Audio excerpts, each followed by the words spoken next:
So yesterday there was one report quoting U.S. official that Israel is delaying its incursion into Gaza to give the U.S.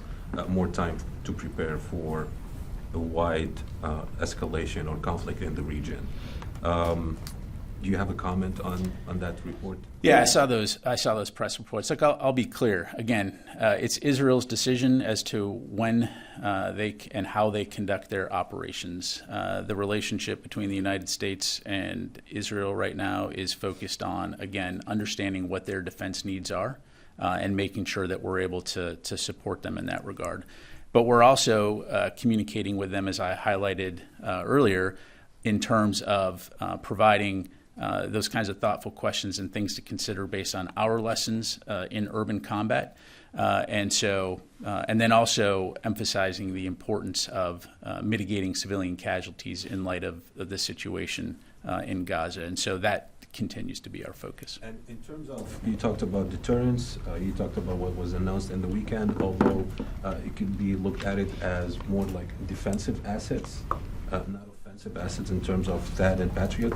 But as you highlighted, between October 17 and October 24, there's been 13 attacks on U.S. forces in Iraq and Syria.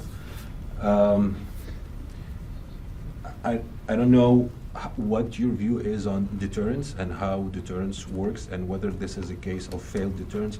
But my question to you is, do you assess at this moment how big are the chances that this conflict could be widened based on the reaction from groups that are attacking the U.S.? Yeah, so a couple things there. And let me just kind of break it down. So first of all, to your point, our focus, there's a couple different things at play here, and I think it's important to separate them into their parts. There's the situation with Israel and Hamas and their efforts to defend themselves against Hamas. And so, as I mentioned at the top, we're focused on supporting their defensive needs in order to protect their people.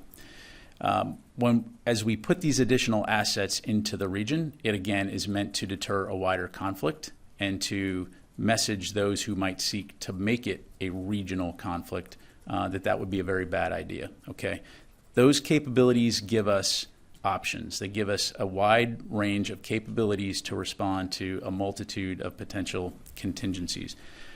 You heard me talk yesterday. No one wants a broader regional conflict, and so we're going to continue to not only ensure that we have those capabilities in the region, but continue to communicate clearly with our partners and our allies throughout the region directly, and then also via messaging of these capabilities to potential adversaries or bad actors in the region.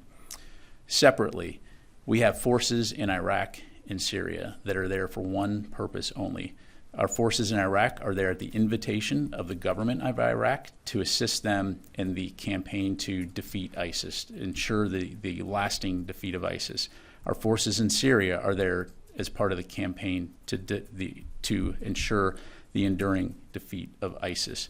So as you see these Iranian proxy groups, and it's not the first time that they've done this, attempt to destabilize, attempt to divert attention, what I'm saying is that we are going to take appropriate measures to protect our people so that they can stay focused on the mission. So right now, this conflict in Israel is contained to Israel and Israel fighting Hamas, and that will continue to be a focus of ours. But we're also not going to hesitate to protect our people when they're in harm's way doing important national security missions like the Defeat ISIS mission. Thank you. Laura.